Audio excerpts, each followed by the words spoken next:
Hello, beautiful people of the world. So happy to be here with you. I am Elijah McKinnon, and I use they, them pronouns. I'm going to invite us today to get into our bodies. So if you would like to just join me, and if you are able to, feel free to raise your hands to any of the prompts that align with you. Raise your hand if you have watched or consumed a piece of media that has made you laugh. Okay, good. Let's see. Raise your hand if you have watched or consumed a piece of media that's made you cry. Okay, keep that hand up. I like this game. I like it a lot. Let's see if you have watched or consumed a piece of media that has taught you something about yourself or the world around you. Okay, seems like everyone sees how important media is in your life. Feel free to lower your hands. I'm so happy that we are arriving here in the same space.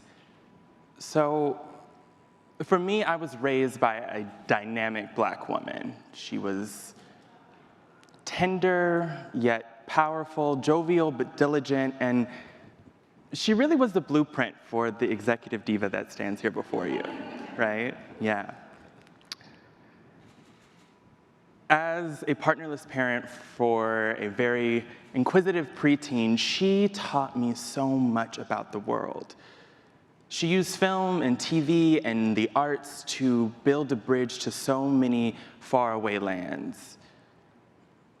More than a source of just passive entertainment, she taught me and exposed me to new ways of being through art and film and television. After a long day of work, we would gather after dinner in our lounge, and she would simply say to me, "Could you pass me the remote?" One day, my mom retired to her room, and I decided to stay in our lounge and engage in some not-so-child-friendly exploration. I was in a place in my life where I was trying to learn who I was becoming, as well as understanding the language that felt so far away from me. With my channel recall button in hand, I discovered Queer as Folk.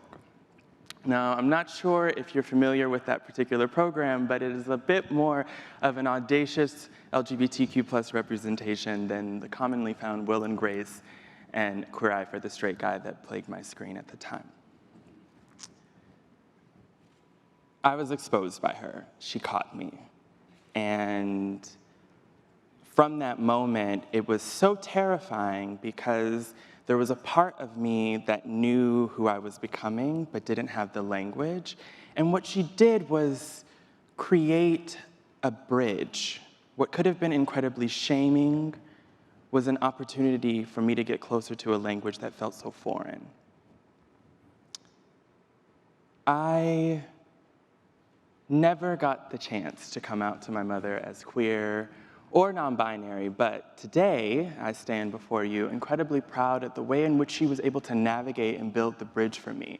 She opened up portals and opportunities for me to see myself in new ways. In particular, she would somehow engage in all of the programs that we were used to watching, but also bring in Tongues Untied by Marlon Riggs, or a screening of Watermelon Woman by Cheryl Donier. And that allowed me to see myself represented in a different way. It allowed me to see that I was not like the characters being depicted and portrayed in mainstream media. Like my mom, I now hold the immense responsibility of being able to support and amplify artists, media makers from around the globe, specifically those who are actively looking for ways to get closer to their identities, as well as build bridges to new ones. Through the work that I get to do at Open Television, which is an Emmy-nominated nonprofit platform dedicated to intersectional storytelling, I am so thrilled that I get to have an opportunity and a platform and a huge responsibility to build this bridge. OTV is laying brick by brick the necessary foundation to undo decades of inequality, specifically in the mainstream media. We are empowering a generation of storytellers who are unafraid to build these necessary bridges, but also unafraid to embrace the nuances and cultural differences. They are deeply empowered by navigating complex systems that make sure that their stories are told authentically in mainstream media. For far too long, the media landscape has been dominated by a lack of nuance, a lack of diversity, and specifically a lack of intersectional storytelling. At OTV, I get the chance every day, one, to help the media repair itself, and two, imagine a whole new world that celebrates the nuance that is found in intersectional identities that have been marginalized by not only market, but society because of their race, their gender, their sexuality, their disability, or their citizenship status. The stories that we tell ourselves and each other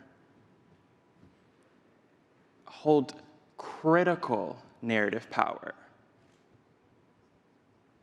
And they help us dismantle division. So, as I close today, I'd like to invite a beautiful summoning into this space in the spirit of my mother and ask you, could you pass me the remote? Thank you.